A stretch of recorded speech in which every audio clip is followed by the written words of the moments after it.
나는 개인적으로 누구를 찬성하거나 반대할 수는 있는데 극단으로 몰아가는 것은 좋은 방법은 아니라고 생각해요. 반대하는 부분이 내가 그 사람을 비판할 때는 그 사람도 이러이러한 생각이 있었을 거라는 염두에 두고 이야기를 하면 훨씬 비판의 지점이 좀 덜 날카로울 수 있지만 날카로운 것만이 능사는 아니고 그렇게 받아들이지 않는 사람들에게 설득력 효과는 더 있다. 누군가에게 막 질러놓고 나면 그게 어떤 후보든 간에 그가 후보가 됐을 때 우리가 그를 지지할 명분이 사라져버린다. 특정 자기가 갖고 있는 정치적인 포지션이나 정파성 때문에 결국은 정권교체라든지 좋은 정권교체라든지 수구세력 척살 이런 대의가 망가뜨려지면서 자기들끼리 작은 울타리 갇혀가지고 오히려 어떤 적이 되는 상황은 저는 금물이라고 생각하는 주의예요. 그게 이제 현장에서 많이 발생하는 건데 제가 항상 강조했던 인간은 관념의 노예라고 한 것처럼 그리고 또 외부 다른 세력 지지자들과의 커뮤니케이션이 절단된 한국 사회 같은 경우는 어쨌든 집단 극화 현상까지 더해지면 걷잡을 수 없이 그들만의 리그로 양측이 이제 분열되는 우려가 있죠. 그런데 지금 사회는 아까 참 좋은 말씀 잘 하셨는데 저도 지지하는 후보가 따로 있어요. 솔직히 말하면 따로 있지만 현실을 반영해야 되고 이데아하고 구분해야 되기 때문에 어려움이 있는데 사실은 제가 최근에 공격을 많이 받아서 집에서 A4지에 한번 써봤어요. 과연 내가 진짜 좋아하는 후보는 누구인가. 그런데 공약으로 비교하면 혼란의 가중이 돼 있어요. 어떤 A 후보는 이 공약은 말도 안 되는 건데 내가 굉장히 좋아하는 후보가 근데 후퇴 뭐 한 10년 15년 전 후퇴하자는 거예요. 이 공약이 이런 공약도 있고 또 내가 싫어하는 후보인데도 불구하고 공약이 그건 괜찮네. 괜찮네. 막 이렇게 돼서 이제는 후보를 이념적으로 좋아하거나 맹목적으로 지지하는 시대는 아닌 것 같다. 제가 우리 방송 처음 시작할 때부터 4차 산업혁명은 받아들여야 된다. 좌파나 우리들도. 그러니까 혁명 시기는 비물질 노동사회로 가고 있는 건 사실인 거잖아요. 근데 그런 상태에서 이념적 대결이 아니라 실용주의적 노선으로 가는 것이 맞다. 저는 그렇게 봅니다. 그래서 저도 가치관이 굉장히 혼란스럽고 지금 그래요. 그런 상태여서 하지만 어쨌든 여야를 막론하고 주장들을 보면 상당히 탄핵 정국에서 개혁적인 법안들을 주장하고 있다. 새누리당을 제외하고 나면 굉장히 고무적인 일입니다. 그래서 저는 그런 생각을 해봐요.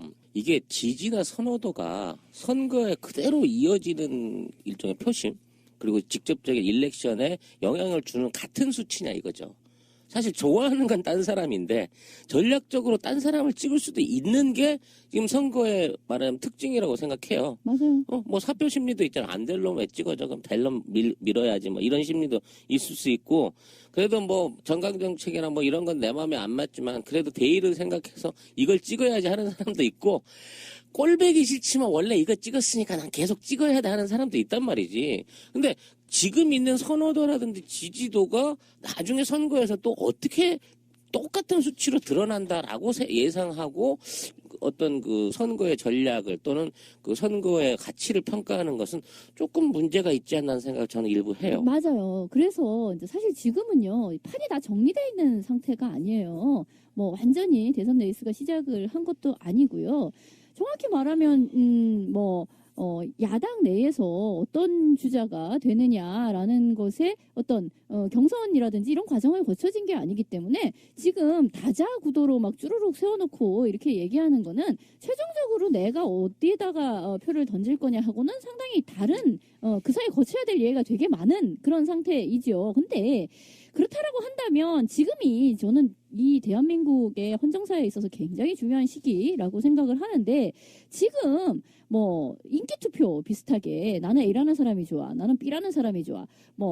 근데 뭐가 좋아? 하고 물어보면 잘생겼어. 뭐 이런 식의 이야기를 하는 게 아니라 더 중요하게는 우리가 이제 촛불 집회 이제 처음 시작했을 때 그래 박근혜가 탄핵이 되든 즉각 하야를 하든 하는 거는 맞다. 그거 이제 우리가 촛불 민심으로 확인하고 내는 거. 근데 방법은 뭐 탄핵으로 가냐 뭐로 가냐 했는데 어쨌든 탄핵의 기차에 올라탄 거고 그건 된다 치고 그렇다면 우리는 앞으로 박근혜 이후에 어떤 사회를 만들 것이냐에 대한 거대 구상을 가지고 만민 공동회도 열고 막 이런 이야기를 했었어요. 어떤 사회? 우리가 꿈꾸는 사회는 어떤 사회냐. 근데 그런 이야기는 많이 축소되어져 버리고 마치 정권 교체가 오로지 이 촛불 민심에 화답하는 하나의 목표인 양 얘기가 정리가 되면서 그래요. 물론 정권 교체도 우리가 어떤 사회를 만들 것이냐 하는 데 있어서 큰 고비 중에 하나예요. 누구와 함께 새 시대를 열 것이냐 하는 파트너십으로서 굉장히 중요한 것이기는 합니다. 그런데 더 문제는 그 사람과 함께 어떤 미래를 열 것이냐에 대한 정책과 아젠다에 대한 박터지는 구상과 지금 창이 열렸잖아요. 세상에 이렇게 좋은 시기가 어디 있겠어요.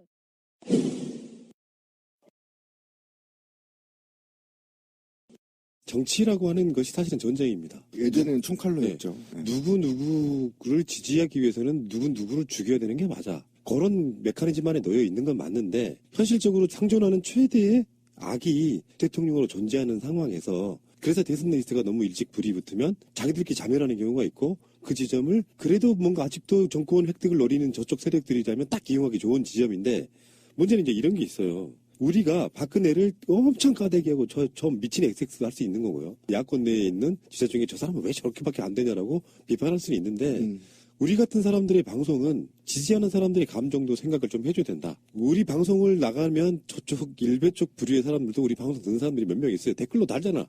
계속해서 박근혜 지지하는 사람이 있잖아요.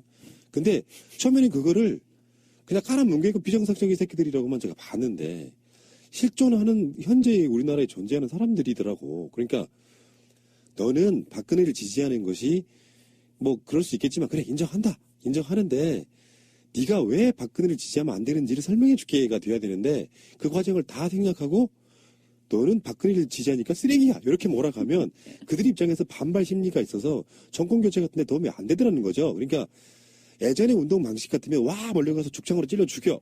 끝. 이런 방식 말고 이 SNS 시대에 다운화된 시대에는 최대한 내가 지지하는 사람이 아닌 사람의 지지자들의 가치는 인정해주고 가자. 그게 제가 갖고 있는 기본적인 생각이에요. 네, 100% 동의하나 한국 사람들이 지금 아까 진미님 얘기한 걸 좀 연결하고 같이 연결해 보면 지금 이번 선거는 굉장히 혼란스럽습니다. 저도. 그러니까 가치의 선거가 되는 거냐 미래 가치를 얘기하는 겁니다.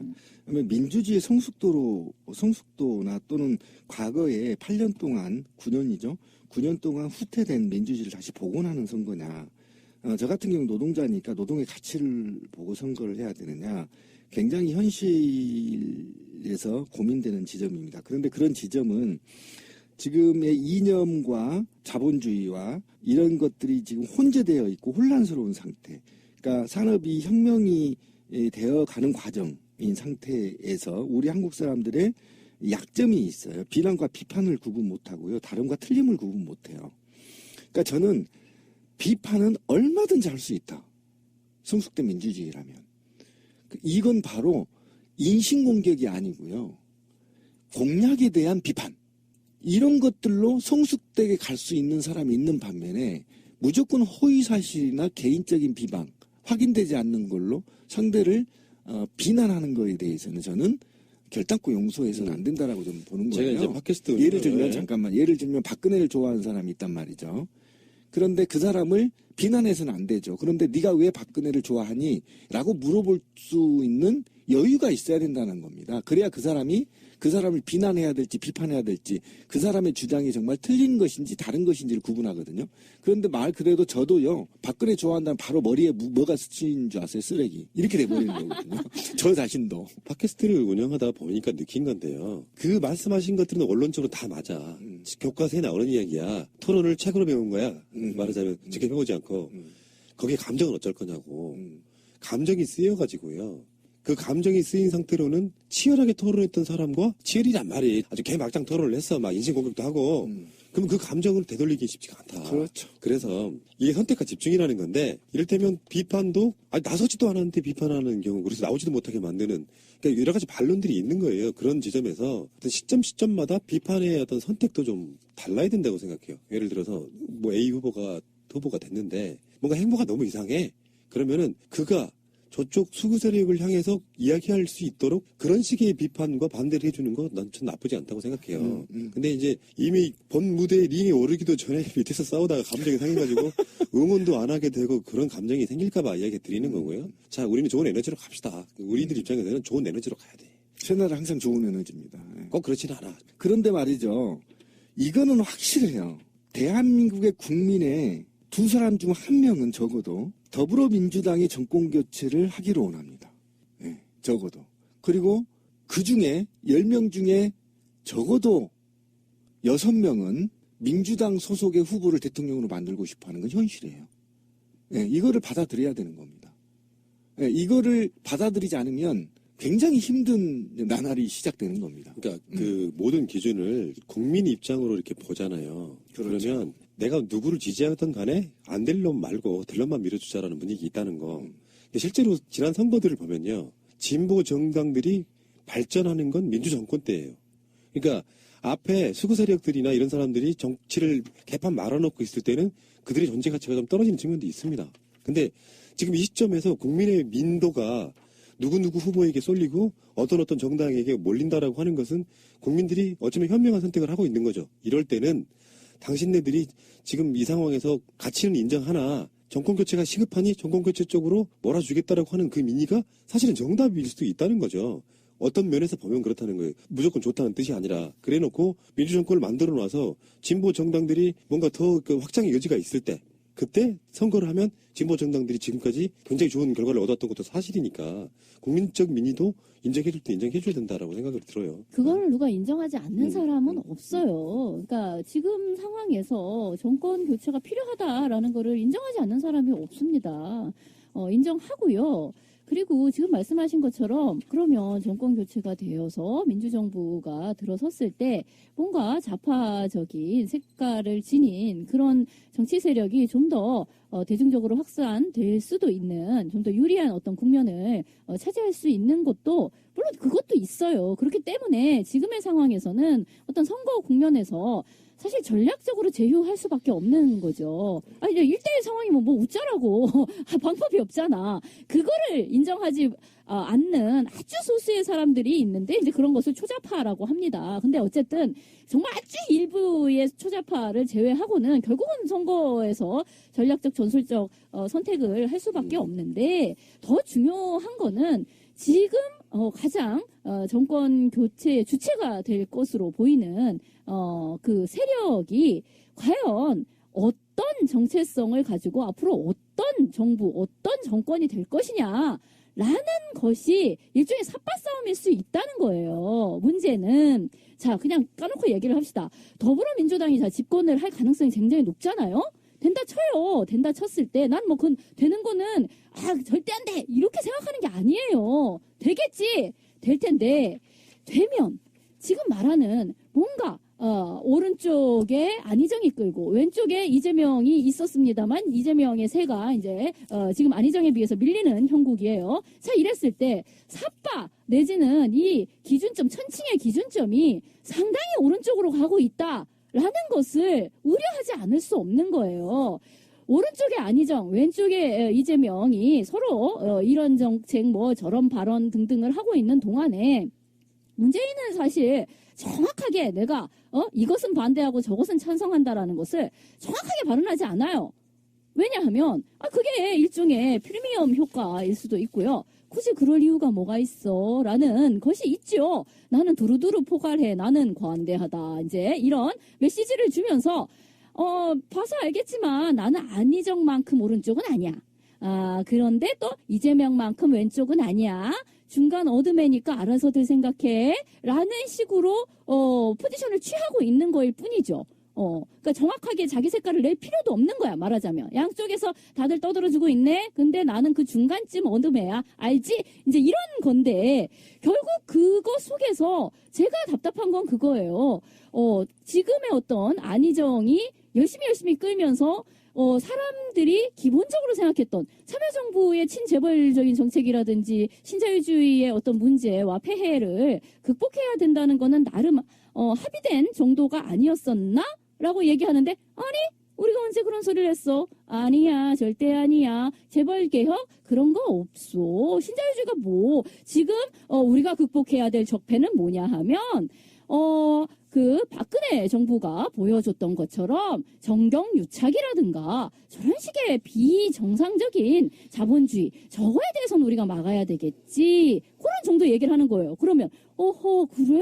그럼 그거 아닌 거면 이를테면 MB 정권 때 이루어졌던 그냥 신자유주의 말하자면 재벌을 갖다 놓고 쪼는 방식이 아니라 재벌에 무한대의 자유를 열어두는 그거에 대해서는 그러면은 뭐 별로 고쳐야 될 게 없는 모양이네. 그거 얘기하는 거야 지금? 그러면 글쎄 하기 나름 아니겠어. 이런 식으로 마감하는 거에 대해서 우려하지 않을 수 없는 거예요. 이런 론이 있다고 생각해요. 예를 들어서 문재인이 이재명 스탠스였으면 이재명 지지율밖에 안 나올 수도 있는 거죠. 그러니까 삼지대 내 야권 내에서 안철수 같은 사람들이 계속해서 공격해야 되는 지점이 뭐냐면은 확장성이 없기 때문이라고 이야기를 하잖아요. 근데 그 확장성을 유지하기 위해서는 어느 쪽 수센터 취할 수 없는 건 당연할 수도 있어. 이런 반론이 필요한데 나는 큰 틀에서 이런 얘기는 해보고 싶어요. 김대중 정권은 잡았는데 최초의 정권 교체를 했는데 IMF가 이유가 들어서 사실은 신자유주의의 태동은 김영삼부터 시작하지만 그것을 급격히 받아들여서 비판도 많이 받았던 지점이 김대중 정부인데 결국엔 IMF 똥닦기 했단 말이에요. 그래서 다시 정권 재창출을 했어. 그렇죠. 근데 노무현은 또 그 당에서 주류도 아니었네. 그러니까 그 배신감을 이해는 해요. 최소한 김대중은 IMF 똥 닦느라고 힘들었다 치고 노무현은 도대체 그럼 뭐 했냐라고 공격을 해대다가 나중에는 어떻게 됐냐면은 개혁해 했는데 안 들어주는 것 같으니까 에라이 네가 더 나빠 하고 등 들어 서버린 거예요. 그게 현실이라고 저는 보는데 또 그 속에 안에 들어가 봤더니 마음대로 할 수 있는 구조는 아니었다. 그러면 그 순서가 이렇게 타임라인이라고 있다고 치면은 일단 바꿔. 그래도 아무리 못 넣었어도 노무현 하다못해 문재인 이재명 안희정이 이명박근혜보다 못하냐? 일단 이렇게 타임라인을 정해놓고 어느 순간에 딱 정권을 잡고 나면 그 상황에서 이렇게 생각해요. 감정이 막 상해가지고 니들은 어차피 정권 교체 해봤자 아무것도 안 하고 그냥 삼성 편들고 재벌 기억도 못할 놈들이잖아 하고 처음부터 등 돌리는 것보다야 우리가 요구하는 것들이 촛불 민심이 뭐였냐 그때 빨리 개혁해라고 속마음은 그럴 거 아니야. 문재인이나 안희정이나 이재명이나 누구나 다 개혁하고 싶을 거 아니에요. 이명박근혜에 반대하는 세력이라면. 근데 너무 눈치를 보니까 개혁하는 쪽의 어떤 그 스탠스가 좀 적어지기 때문에 상대적으로 또 이재명이 돋보이는 측면도 있는 거고. 그럴 때 감정 넣지 말고 쿨하게 아시죠? 우리 마음 개혁하세요. 이쪽에서 반대하는 깃발 들고 그 동력으로 새누리당 유하고 싸우게 만들어주면 된다. 그게 저는 타임라인의 어떤 시작이라고 보는 거예요. 제 입장은. 현실적 타협이고요. 네. 아까 지민님 얘기한 게 정책성과 주체성의 혼란이 있을 수 있어요. 그러니까 더불어민주당 한 번도요, 당명을 바꿨지만 정체성을 훼손한 적이 없고 변한 적이 없어요. 김구로부터 또는 김대중으로부터 또는 노무현으로부터의 정신, 그들이 갖고 있던 야권의 정신을 지금까지 한 번도 정체성을 바꿔본 적이 없고요. 후보들 개인별로의 주체성은 바꿀 수 있습니다. 그러나 그것이 더불어민주당의 전체의 정체성을 흔드는 건 한 번도 흔들어 보지 못했고 그 정체성을 흔들려다가 다 탈당해서 새로운 당을 만들고 있는 거죠. 어쨌든 그 얘기를 좀 얘기해 보면 복지국가를 지향하는 사람들의 강력한 대통령 후보 또는 노동자 국가를 지향하는 강력한 대통령 후보 이게 사실은 부재가 왜 있는 거냐. 그럼 우리는 나는 노동자이면서도 왜 민주당 후보만 찍어야 되는 거냐. 이 문제가 20년 전에도 고민했고 지금도 고민하는 사이가 된 거잖아요. 이게 현실적 타협이란 말인 거죠. 그런데 지금 국민의 시대적 요구, 제가 아까 계산을 해봤더니요. 10명 중 6명이 어쨌든 더불어민주당 후보한테 대통령 찍겠다는 겁니다. 야권 다 빼고. 세 사람의 60% 정도 나오네요. 그러니까 이 정도의 막강한 사람의 마음을 이 시대, 노동과 비정규직을 없애야 하고 정규직화해야 하고 세계화에 대한 부작용을 보완해야 되고 그다음에 남북관계를 완화시켜야 되고 또 통일로 한 발 더 나가야 하고 이런 국제사회 그다음에 가치관이 모호한 사회 그다음에 다변화된 사회에서의 시민들은 더불어민주당을 선택하고 있는 겁니다. 그중에 문재인을 선택하게 되는 거죠. 그러면 왜 우리는 문재인을 선택해야 대중을 선택하고 있을까? 이거를 우리는 고민을 한번 해봐야 된다는 겁니다. 지금 왜 이 시대에 굳이 재수생 문재인을 선택할까 대중은? 왜요? 그럼 왜? 바로 가치에 투표하겠다는 겁니다. 어떤 가치? 민주적 가치. 그러니까 훼손된 공약보다 인물보다 그렇지. 문재인이 속해 있는 더불어민주당의 민주적인 가치를 보고 당연히 투표를 그런 한다는 거죠. 혹자는 노무현과 김대중이 갖고 있는 투영된 적자의 그렇죠. 적자라고 보는 거죠. 예, 적자의 가치에 투표를 하고 있는 겁니다. 근데 그 가치는 틀린 게 아니라 다른 거예요. 재밌는 토론 한번 해봅시다. 얼마 전에 문재인 대표가 노량진 학원가에 와서 무슨 얘기를 했냐면은 로스쿨을 만든 정부 입장에서 이것을 되돌리기는 힘들다. 계속 유지해야 된다. 그 기조를. 근데 최근에 이제 이재명 시장이 사법고시는 존치해야 된다 이렇게 가고 있거든요. 우리가 예전에 이런 토론 많이 했어요. 근데 특정으로 이제 느낌이 나왔잖아요. 물론 뭐 두 분 다 정치적으로 로스쿨을 없애고 사법고시 없애고 이런 관점이 아니라 로스쿨에 문제가 있지만 전반적인 방향성은 좋은 거잖아요. 신비님도 인정하시죠 그 부분은. 예, 저는 지금 할 얘기 정상적인 나라라면 로스쿨이 존치돼야 되는 부분도 있지만 그게 악용되니까 사법고시라고 하는 것을 존치를 해나가야 되는데 없애는 건 말이 안 된다. 이런 토론은 굉장히 건전하게 우리가 지금 건설적으로 한번 해볼 수 있다고 생각해요. 일단 여러분들 생각이 어때요? 후보 누구 입장을 찬성한다기보다는 로스쿨과 사법고시에 대한 생각들을 짧게 한번 들어보고 싶어요. 저는 무조건 그 사시 존치 내진 부활에 음. 그 한 표를 던지고 싶습니다. 이게 뭐 제 개인적인 의견이긴 하지만 일단 흑수저가 기성제도 안에서 사법부 또는 뭐 국가공무원 안에 권력직에 등용될 수 있는 사실상 마지막 길이 아닌가 싶어요. 이미 교육이 평형성을 잃어버린 가운데서 강북에선 서울대 가는 애들이 한 명도 없는 이 상황에서 만일 로스쿨이라든지 뭐 이런 방식의 그러니까 돈이 있고 배움이 있는 애들한테만 지속적으로 응시의 기회가 열리는 걸로 이게 문이 닫혀버린다고 하면 이제 옛날에 뭐 노무현이나 이재명 같은 그 흑수저의 신화는 도저히 재현될 방법이 없는 게 대한민국 아닌가 싶은 생각이 든단 말이죠. 그래서 어찌 됐거나 자신의 노력을 통해서 경쟁을 통해서 정당하게 어떤 그 인재 등용의 길을 열어줄 수 있는 꼭 사시가 아니더라도 어떠한 형태의 권력의 일부 학력 내지는 부유층으로 그 집중되는 그런 현상은 어느 정도 개선을 하기 위해서라도 그런 제도가 보완되기 전까지는 존치가 돼야 되지 않나 싶은 생각이 들어요. 이 논란이 촉발된 지점은 그거라고 보거든요. 로스쿨을 만든 이유가 소수 엘리트 사법고시 출신들이 법률적 서비스를 장악하니까 국민들한테 변호사들이 너무 적어서 생기는 불편함이 각 전문가들별로 그게 과학이든 의학이든 뭐든 간에 변호사 자격을 가진 사람들이 많아져야 전체적으로 국민들이 받는 법률적인 서비스랄까 이런 게 좋아진다는 취지로 시작한 건 맞아요. 근데 이 로스쿨이 변질이 돼버려가지고 최근에 고관 대작의 자제들만 들어가는 그러니까요. 또 부정 입학의 여지가 있고 그래서 이 부분에 대해서는 굉장히 논쟁을 사회적으로 해야 된다고 생각해요. 100명 중 1.6명만 사법시험에 합격할 수 있어요. 지금 준비생 중에. 제가 정확히 노무현 정부 정말 할 얘기 많습니다. 사법시험, 사법고시가 사법시험이냐 고시냐부터 다시 논쟁이 돼야 돼요. 왜 그러냐면 사법고시는 고시가 아닙니다. 분명히 말씀드린 사법시험입니다. 그러니까 기존에 사법고시는 어떻게 되냐면요. 이게 이렇습니다. 4년제 법과대를 나와서요. 시험에 합격을 하면 2년 동안 사법연수원입니다. 고양시에 있는 사법연수원에 가서 추가로 공부를 합니다. 그래서 사법시험에 등수하고 사법연수원의 등수로 최종 등수를 나열해요. 이해 가시죠? 네. 이 중에서 보통 상위 30%가 쪽으로 가는 거예요. 그들이 말한 쪽. 쪽은 어디냐면 공무원으로 임용되는 겁니다. 예?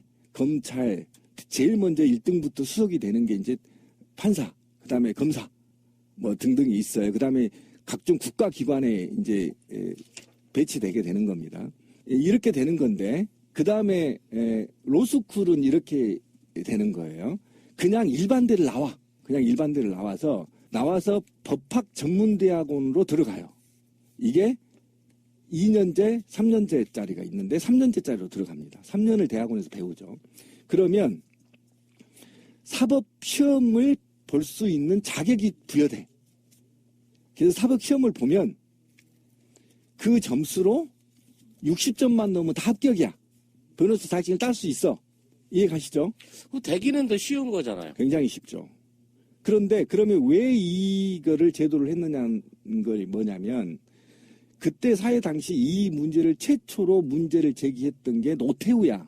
그래서 보완한 게 김영삼 때부터 이 문제가 사회적 논쟁이 됐어. 그러고 나서 김대중 때부터 본격적으로 논의가 돼서 사법고시 시험을 2017년에 완전 폐지하자 이렇게 된 겁니다. 그런데 왜 이 부작용이 뭐였냐면 아까 우리 찌라시님이 얘기한 게 그 얘기예요. 개천의 용을 만들기 위해서 고시 낭인이 대량으로 발생하는 거예요. 그래서 당시 다 잊어버렸을 겁니다. 이제 5회 이상은 허용 안 해. 처음에는 나이로 제한했다가 나이가 인권 문제가 있다 그래서 5회만 5번까지만 봐라. 뭐 그런 식으로 막 제안을 해와서 발전을 해온 겁니다. 그 다음에 사시 공부로 인해서 다른 학부를 완전히 황폐화시켜버린 게 이 사람은 오로지 4년 동안에 그 법만 보고 공부를 해버린단 말이에요. 그러니까 문학적으로 완전히 머리가 황폐화돼 버리는 겁니다. 그 법관인들이. 그 다음에 특정 대학과 법조계의 독점화.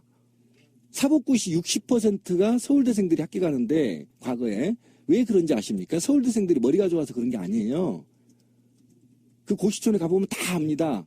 출제위원이 다 서울대 교수가 들어가기 때문에 그 사법시험이 있으면요. 그 교수, 출제 교수, 제자들 로또 복사하느라고 정신없어요.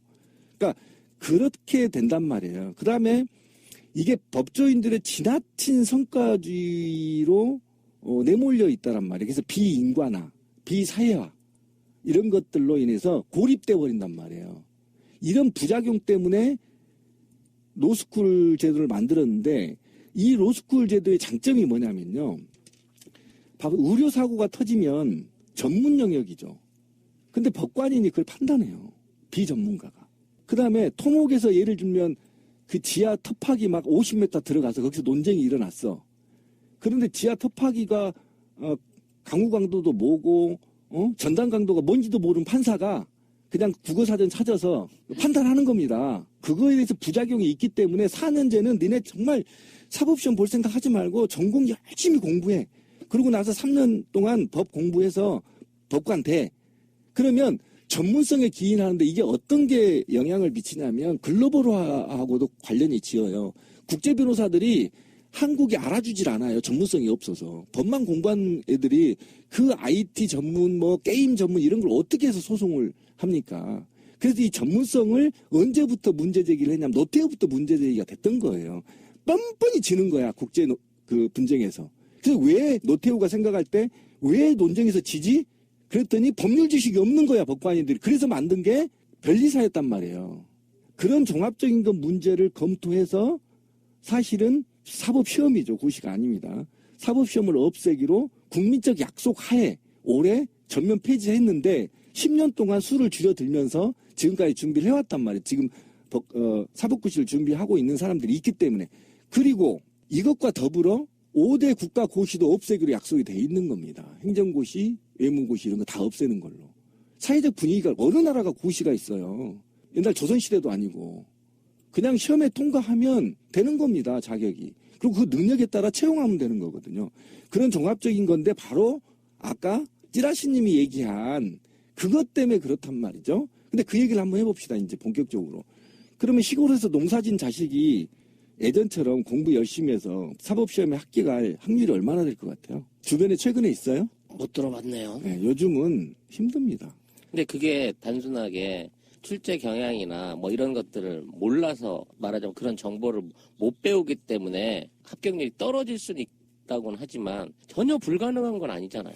그러니까 한 명의 한 기수에서 한두 명의 용을 만들기 위해서 수십만 명이 달려들어 공부한다는 게 이게 정상적인 나라예요. 한 명. 그것도 100명 중에 1.6명도 아니고 그 중에 한 400명에서 500명 정도를 뽑는데 그 중에 한 명 개천의 용을 만들기 위해서 이 사회적 낭비를 다 해야 돼요. 그리고 이 법피아들은 어떻게 할 건데요? 한번 생각을 해보세요. 로스쿨 나와서 다 재판되고 판사되고 검사가 되면 내가 토목을 전공한 사람도 있고 의학을 전공한 사람도 있고 예술을 전공한 사람도 있고 문학을 전공한 사람도 있고 법관 중에 다양한 사람들이 있잖아요. 그죠? 그러면 마피아가 생기기가 어려운 형성이 돼 있잖아요. 그죠? 모든 대학들이 다 갈 수 있잖아요.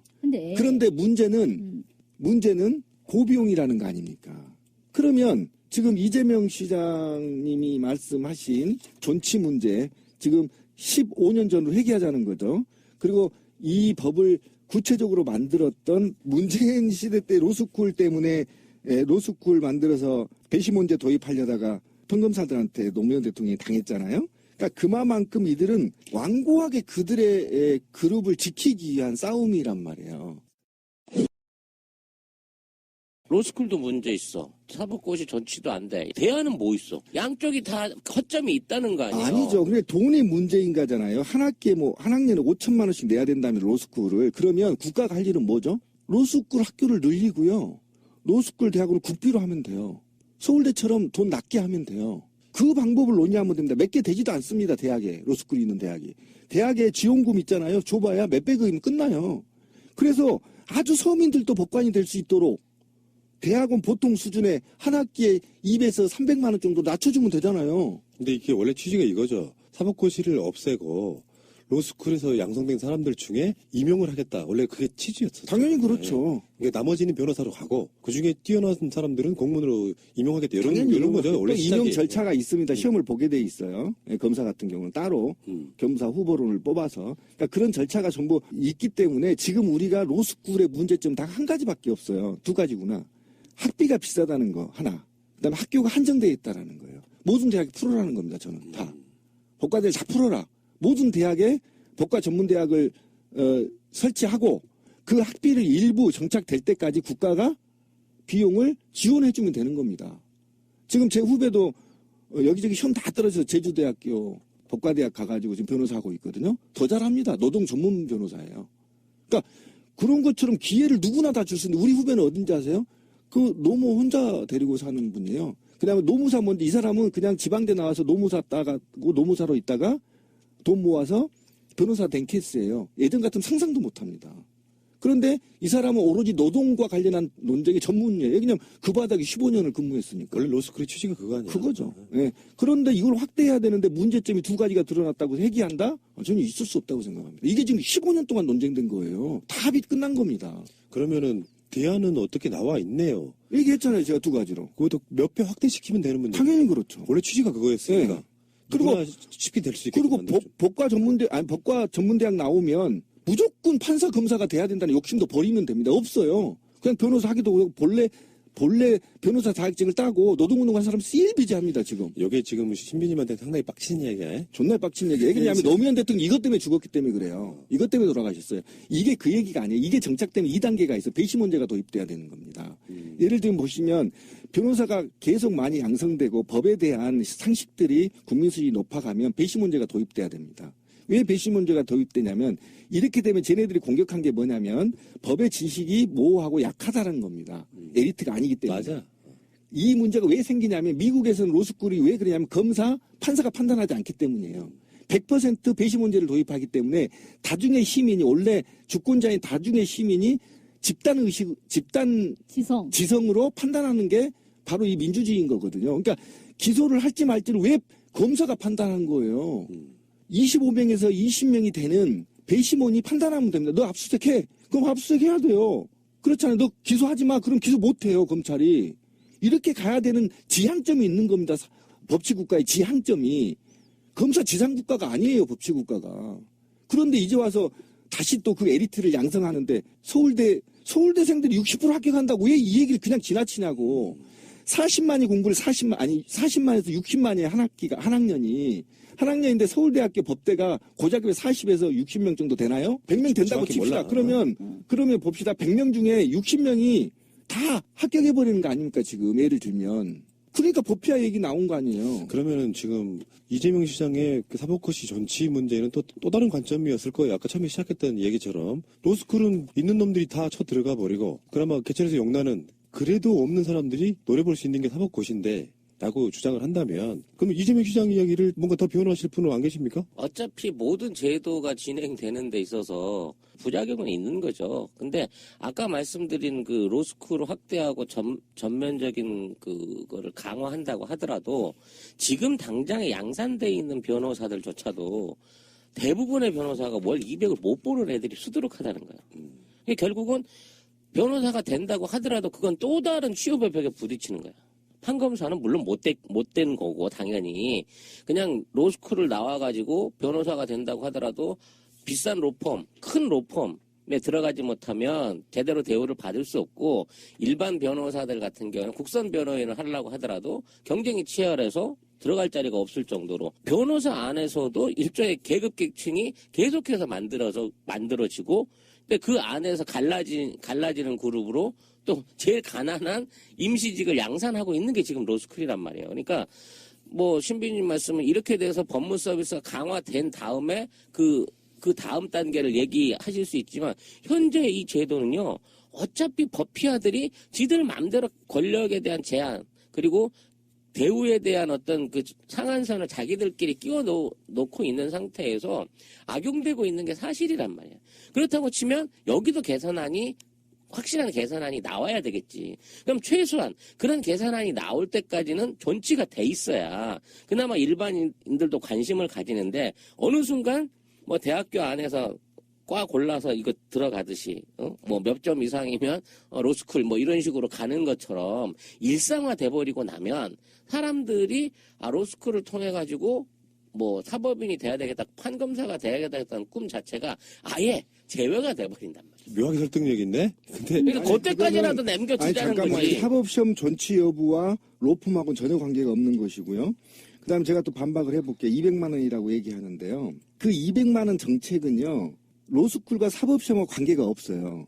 그러니까 노태우 정부 시절에 보통 50명 정도를 뽑았어요. 매년 사법시험으로. 노태우가 제가 아까 얘기했잖아요. 노태우가 국제분야에서 계속 지고 하니까 노태우 이전 얘기하는 겁니다. 제가 50명에서 100명 사이였어요. 네, 사법시험이. 그렇다가 이후에 왜 상황을 보니까 이게 왜 이것밖에 안 되지. 그래서 노태우가 500명을 급하게 늘려버려요. 변호사 수를. 그러면서 공약을 국민한테 뭐라고 얘기를 하냐면 면사무소에 한 명씩 변호사를 배치해서 법률 서비스를 받게 하겠다. 농민들도 이렇게 얘기를 합니다. 제가 정확하게 기억해. 그 현장에 당시 이제 공부를 했었기 때문에. 그래서 500명을 뽑으면 지금 한 800명 뽑을 겁니다. 지금은 그럴 거예요. 제가 지금 자세히 보는 한 800명 뽑을 거라고요. 근데 이게 뭐냐면 원래 정상적인 사회예요. 200, 300 받는 게 변호사가. 과거에 40명, 50명, 100명 이내로 뽑을 때 변호사가 막 한 달에 몇 천만 원씩 버는 사회 왜 그런지 아십니까? 판사 월급이 초봉이 400도 안 돼요. 검사도 400 안 돼요. 그 네이버 가서 쳐보세요. 그 초임 얼마인지. 그게 뭐냐면 그게 정상이란 말이에요. 그동안에 너무나 특권을 누렸다고요. 사법고시 합격해서. 그런데 그래서 그 문제, 월급 문제는 얘기를 하고 분명히 제가 또 얘기했죠. 로펌하고 변호사 수하고는 관계없습니다.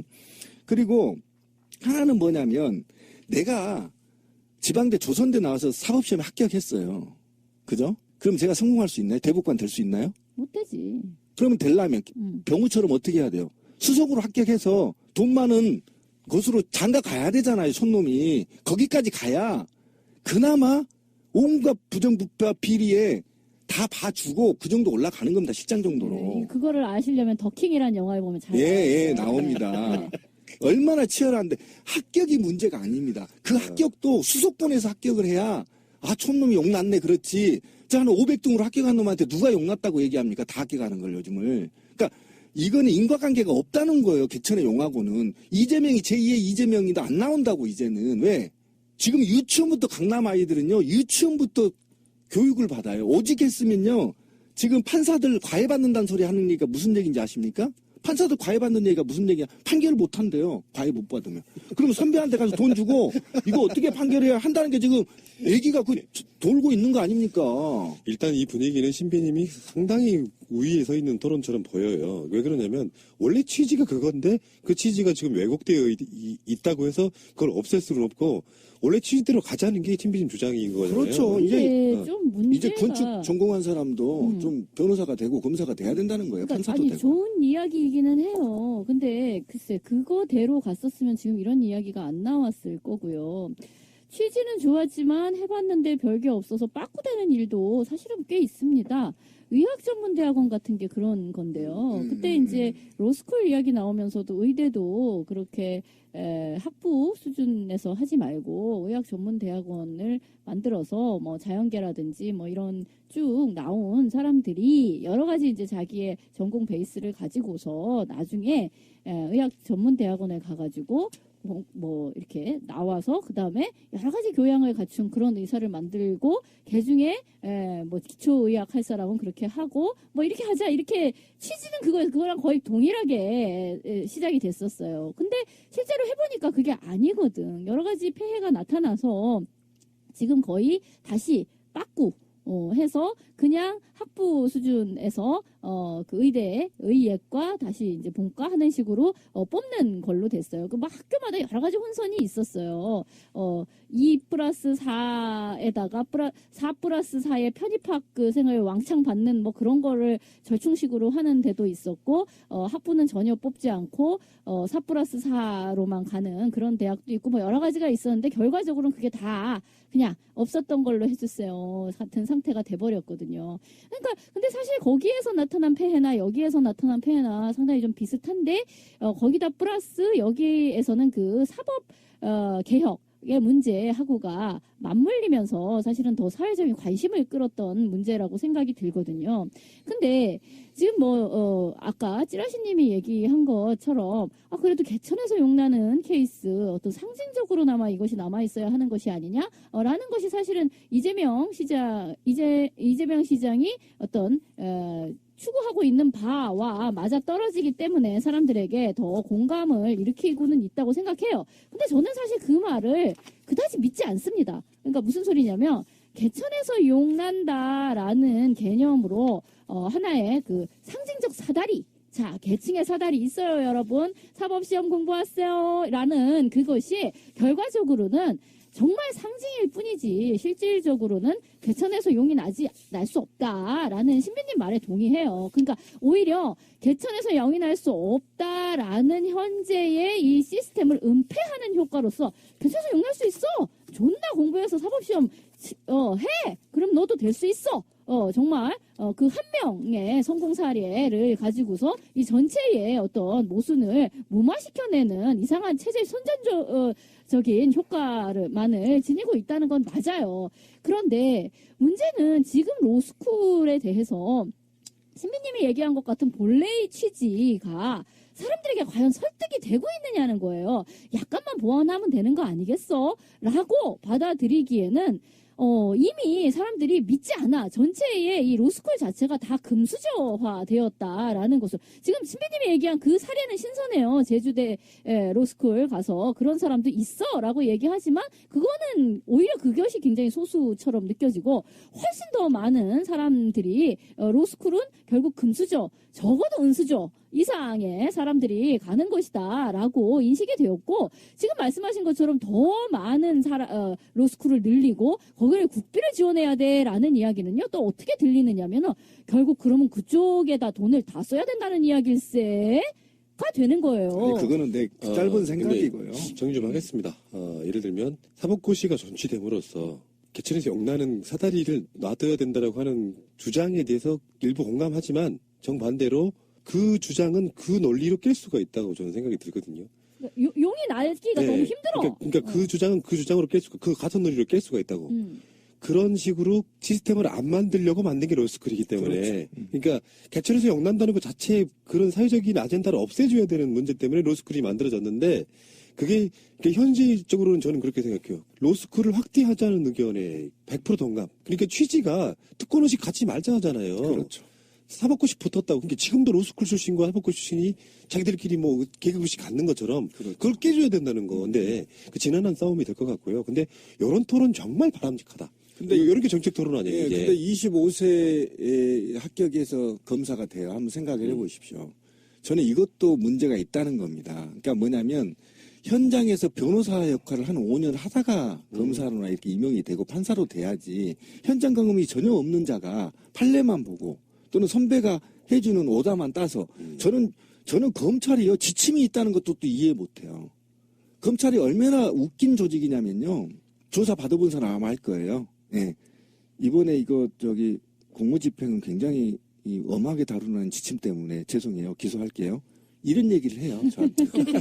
뭐야 그게? 옛날에 말도 안 당해본 거야. 되는 겁니다. 예. 그게 뭐냐면 적어도 아까 제가 말했던 저 지방대 나온 후배가 현장에서 노동자들과 함께 투쟁했던 그 경험으로 법원에 들어가서 검사하고 판사도 할 때 노동자 입장도 대변할 수 있다라는 거예요. 그다음에 자본가의 입장도 이해할 수 있다라는 거예요. 노무사가 예를 들면 자본의 측에서도 일을 해 보잖아요. 주로 많이 그렇게 그렇죠. 흡수됩니다. 그러니까 네. 양쪽을 이렇게 보면서 공정하게 아까 말했던 판결을 할 수 있는 눈이 생기는데 저는 그런 것 때문에 저는 절대 뒤로 물러서는 안 된다. 예, 오히려 알겠습니다. 문제점을 보완해야지 제도를 다시 회귀하는 것. 제가 깜짝 놀란 게 지금 찾아보니까 올해 150명이나 뽑는데요. 작년인가 그작년인가는 50명인가밖에 안 뽑았었거든요. 올해 또 늘린 것 같은데 뭐를? 사법고시 합격자요. 아 정말 분노스럽습니다. 이런 토론은 정말 바람직하다고 다시 한번 말씀드리고 싶고 정권 바뀌어서도 해요. 해야지. 아니 사법고시 정치라는 게 우리가 생각하죠. 사법고시 존치해야 돼. 로스쿨만 해야 돼. 여기 아니고요. 사법고시 정치 목소리가 높아지면 로스쿨 확대되는데 기반이 되는 거예요. 그게 흔히 말하면 프레임 속에서의 어떤 천칭이론 같은 거야. 그러니까 말도 안 되는 소리 하지 마 이런 것보다 사법고시 존치하라 하면 로스쿨의 판이 더 넓어진다는 그런 흐름도 한번 보셔야 된다는 거고요. 두 번째 토론이 하나 더 있어요. 적통 논쟁입니다. 안희정 대 문재인 vs 안희정 후보가 이런 걸 던졌어요. 노무현 대통령 살아계셨으면 문재인 아닌 내 편을 들었을 것. 야 이거 굉장히 빡치는 건데 이거. 물어보시면 되죠. 핸드폰에서 카카오톡으로 물어보면 될 텐데. 그러게. 예. 노무현 대통령 보시라도 답을 해줘야 되는 거 아니야? 노장한테 한번 물어봐요. 나는 안희정을 더 후계자로 생각하노라. 아니야. 문재인을 더 후계자로 생각하노라. 이 논쟁 자체가 되게 유치해 보이는데 금도끼냐 은도끼냐 그 얘기하는 거죠. 그러니까 다른 의미에서 말하면은 내가 더 노무현 정신을 더 잘 계승하고 있다라고 말하는 거잖아요.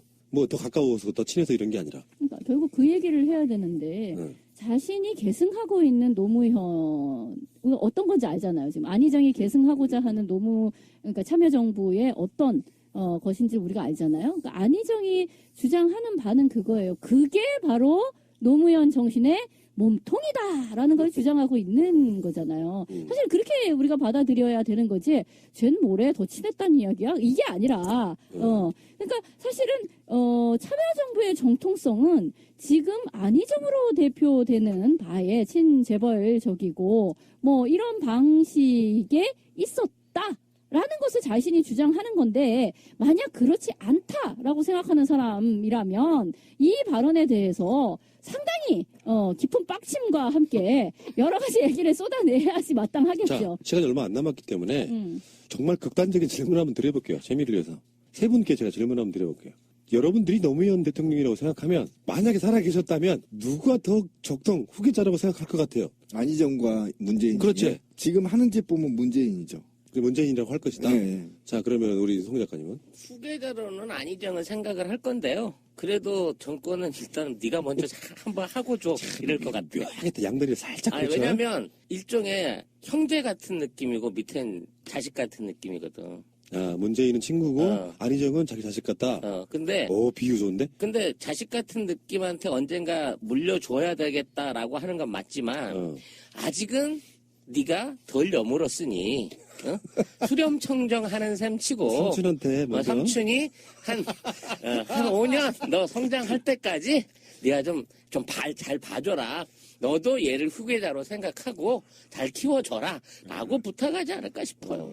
아, 이건 뭐 거의 왕정 내지 유훈 통치 뭐 거의 그 수준의 이야기를 하고 재밌자고 하는 있어서 이야기잖아요. 나는 좀 어이가 없고요. 저는 노무현이라고 한다면 그 사람이 가지고 있었던 본래의 캐릭터는 사실 후계자를 별로 키우지 않는 캐릭터가 아닌가 싶어요. 이를테면 그러니까 굉장히 뭐 제왕적이라서 후계자를 키우지 않는다 이런 개념이 아니라 후계자는 뭔 놈의 후계자요. 각자 자신의 개성대로 하는 거지 내가 그랬듯이 라고 하겠죠. 그리고 더 중요한 거는 누구한테 기대려고 하는 방식이 아니라 내 거 내가 읽어서 하는 게 내 독고다이 방식이야 라고 할 테고 그러려면 굉장히 어려운 싸움이지만 적진에 들어가서 열라 제일 선봉에 서서 싸우는 게 굳이 말하자면 내 정신을 이어받는 사람이 아닐까? 자꾸만 측근이니 뭐니 이런 식의 얘기를 하지 않고 독자적인 자신의 어떤 인생 전체를 걸고 승부수를 띄워가며 훨씬 더 과감한 어떤 대중정치를 이끌어내는 사람이 진정한 나의 후계자라면 후계자가 될 것이요. 하지만 그렇게 된다면 그는 나와는 별 관계가 없는 독자적인 인물이겠지라고 생각을 할 것 같아요. 안희정은 왜 이런 말을 던졌을까? 물론 질문이에요, 질문. 일단 누군가가 질문을 했어. 그러니까 약간 덕담 형식으로 질문을 하고 장난기 비슷하게 넣었겠지만 굳이 의미 부여를 한다면 문재인 전 대표를 기득권으로 보고 있는 게 아니냐. 노무현 대통령이 당선된 것도 기득권이 아닌 비주류로 당선된 것이기 때문에 현실적으로 위치에 놓여 있다면 내가 더 노무현스러운 위치에 있는 게 아니냐. 뭐 이런 의미를 담지 않았을까. 그러면 이런 제가 생각을 역습으로 한번 물어볼게요. 노무현 정신은 뭔가요?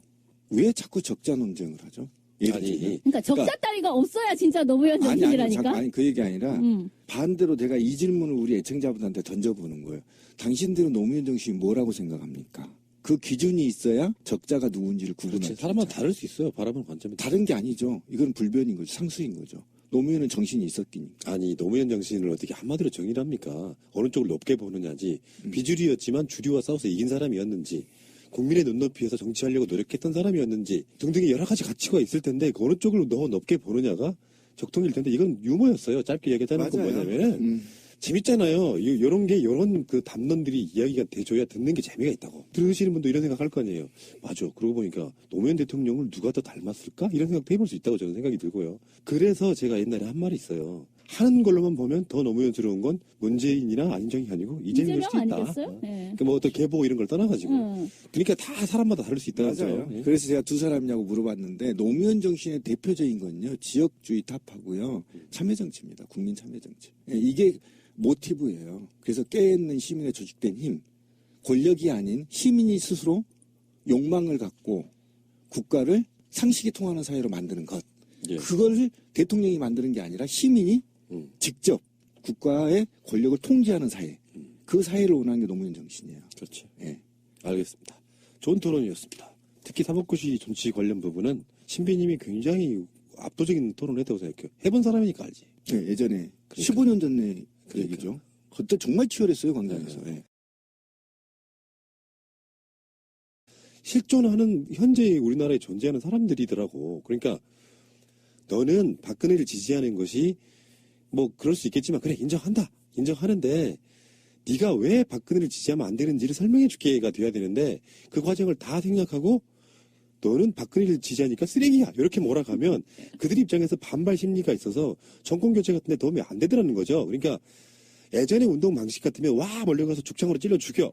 끝. 이런 방식 말고 이 SNS 시대에 다원화된 시대에는 최대한 내가 지지하는 사람이 아닌 사람의 지지자들의 가치는 인정해주고 가자. 그게 제가 갖고 있는 기본적인 생각이에요. 네, 100% 동의하나 한국 사람들이 지금 아까 진미님 얘기한 걸 좀 연결하고 같이 연결해 보면 지금 이번 선거는 굉장히 혼란스럽습니다. 저도. 그러니까 가치의 선거가 되는 거냐 미래 가치를 얘기하는 겁니다.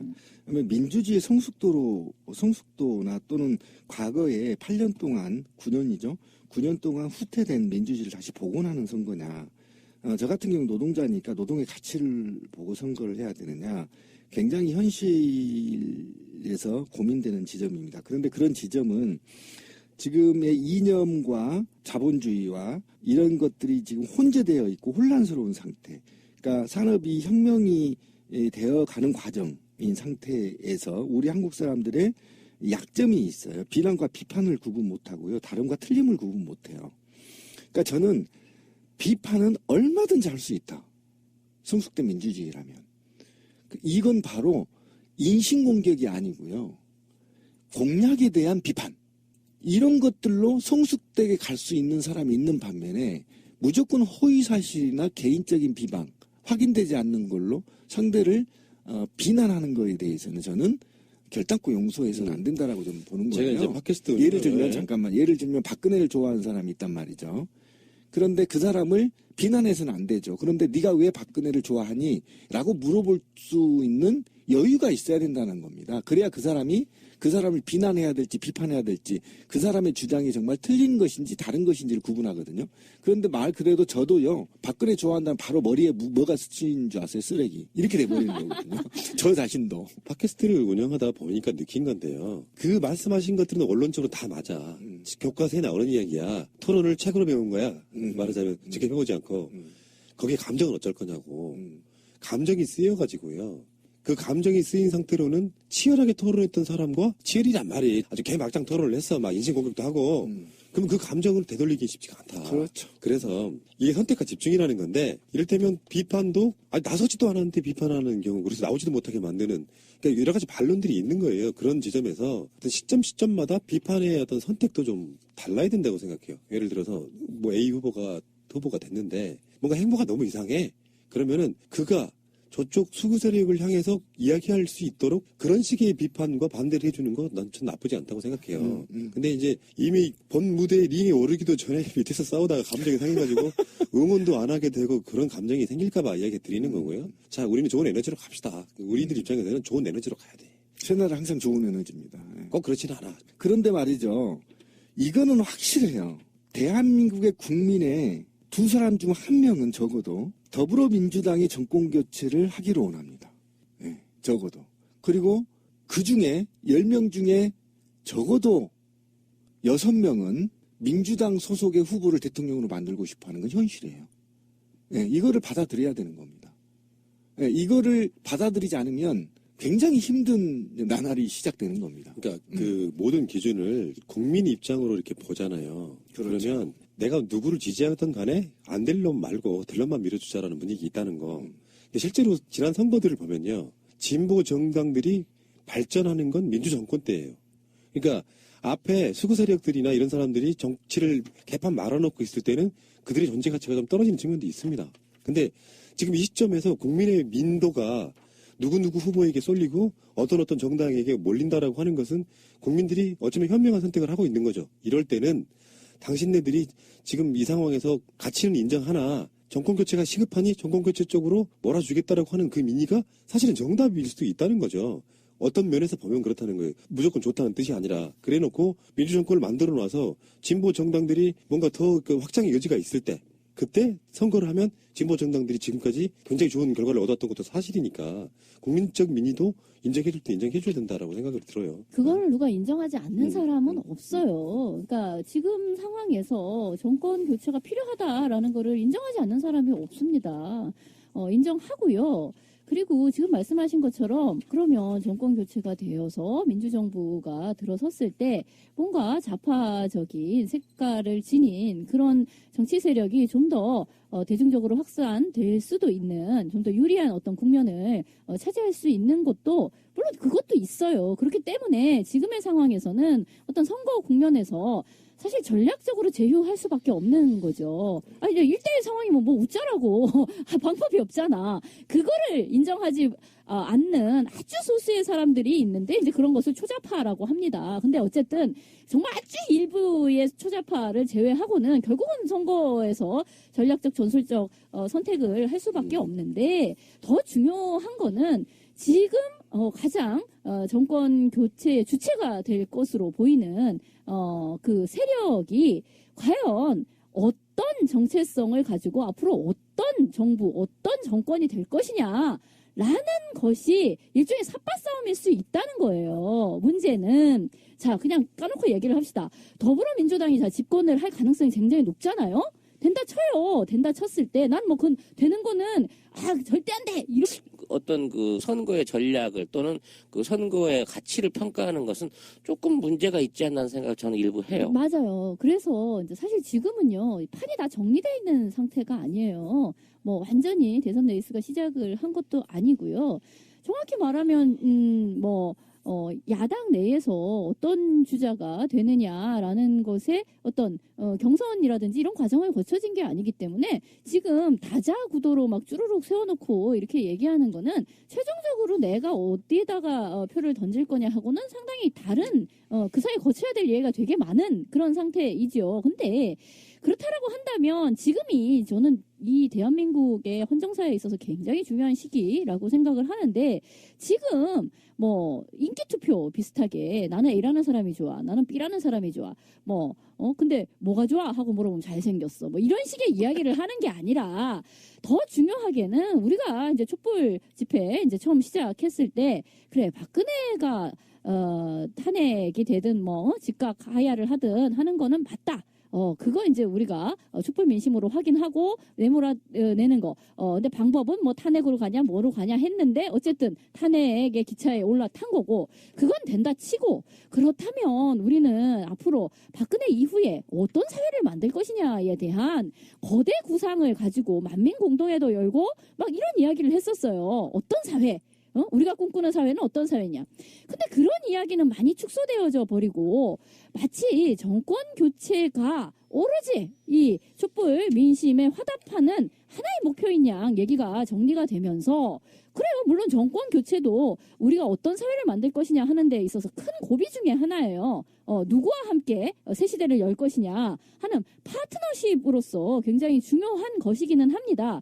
그런데 더 문제는 그 사람과 함께 어떤 미래를 열 것이냐에 대한 정책과 아젠다에 대한 박터지는 구상과 지금 창이 열렸잖아요. 세상에 이렇게 좋은 시기가 어디 있겠어요.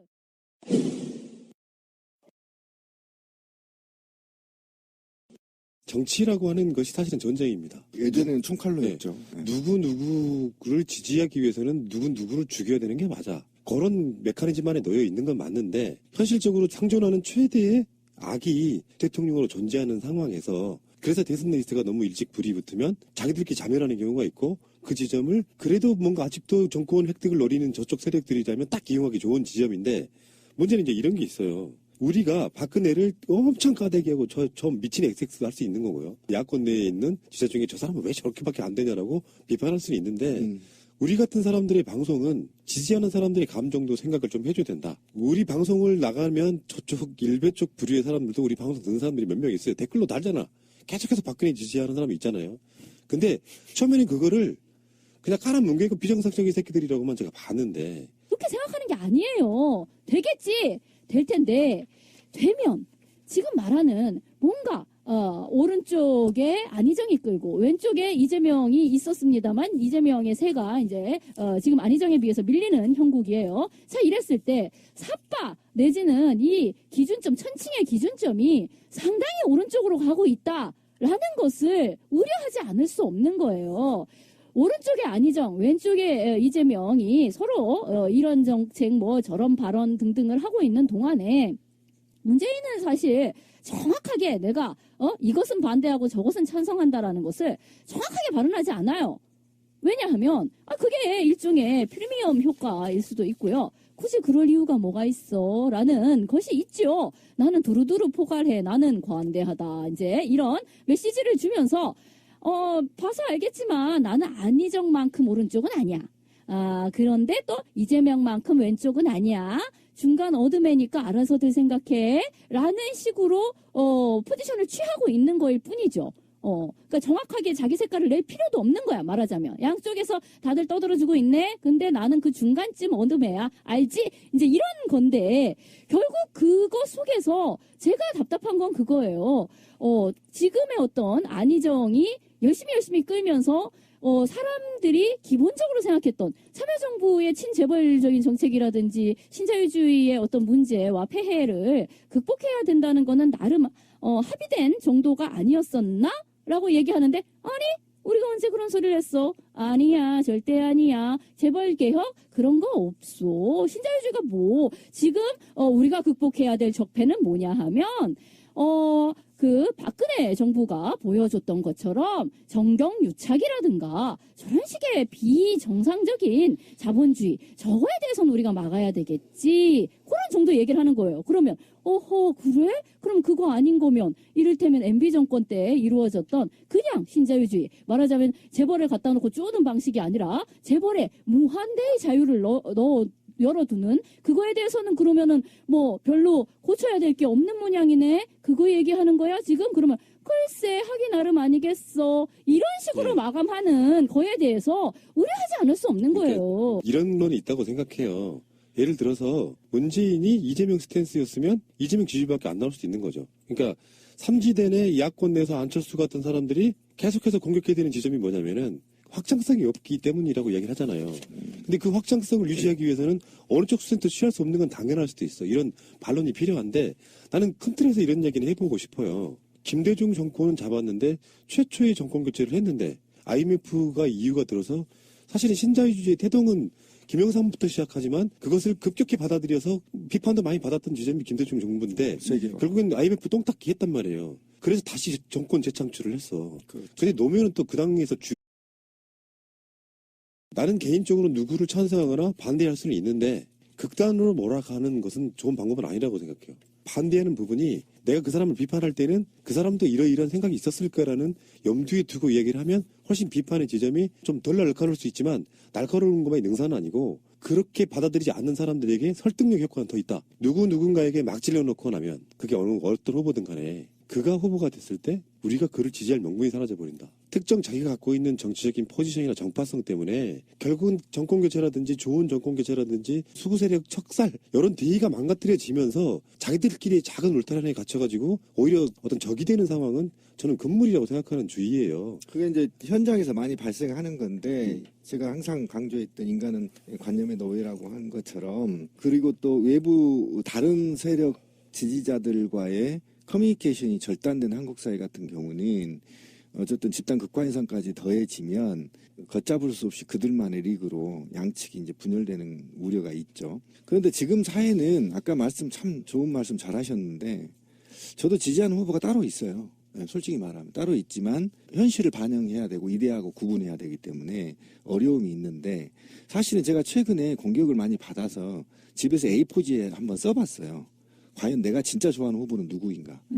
그런데 공약으로 비교하면 혼란의 가중이 돼 있어요. 어떤 A 후보는 이 공약은 말도 안 되는 건데 내가 굉장히 좋아하는 후보가 근데 후퇴 뭐 한 10년 15년 전 후퇴하자는 거예요. 이 공약이 이런 공약도 있고 또 내가 싫어하는 후보인데도 불구하고 공약이 그건 괜찮네. 괜찮네 막 이렇게 돼서 이제는 후보를 이념적으로 좋아하거나 맹목적으로 지지하는 시대는 아닌 것 같다.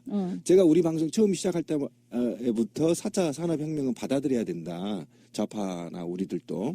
그러니까 혁명 시기는 비물질 노동사회로 가고 있는 건 사실인 거잖아요. 근데 그런 상태에서 이념적 대결이 아니라 실용주의적 노선으로 가는 것이 맞다. 저는 그렇게 봅니다. 그래서 저도 가치관이 굉장히 혼란스럽고 지금 그래요. 그런 상태여서 하지만 어쨌든 여야를 막론하고 주장들을 보면 상당히 탄핵 정국에서 개혁적인 법안들을 주장하고 있다. 새누리당을 제외하고 나면 굉장히 고무적인 일입니다. 그래서 저는 그런 생각을 해봐요. 이게 지지나 선호도가 선거에 그대로 이어지는 일종의 표심 그리고 직접적인 일렉션에 영향을 주는 같은 수치냐 이거죠. 사실 좋아하는 건 딴 사람인데 전략적으로 딴 사람을 찍을 수도 있는 게 지금 선거의 말하는 특징이라고 생각해요. 맞아요. 뭐 사표 심리도 있잖아. 안 될 놈 왜 찍어줘? 그럼 될 놈 밀어야지. 뭐 이런 심리도 있을 수 있고. 그래도 뭐 정강정책이나 뭐 이런 건 내 마음에 안 맞지만 그래도 대의를 생각해서 이걸 찍어야지 하는 사람도 있고 꼴배기 싫지만 원래 이거 찍었으니까 난 계속 찍어야 돼 하는 사람도 있단 말이지. 근데 지금 있는 선호도라든지 지지도가 나중에 선거에서 또 어떻게 똑같은 수치로 드러난다라고 예상하고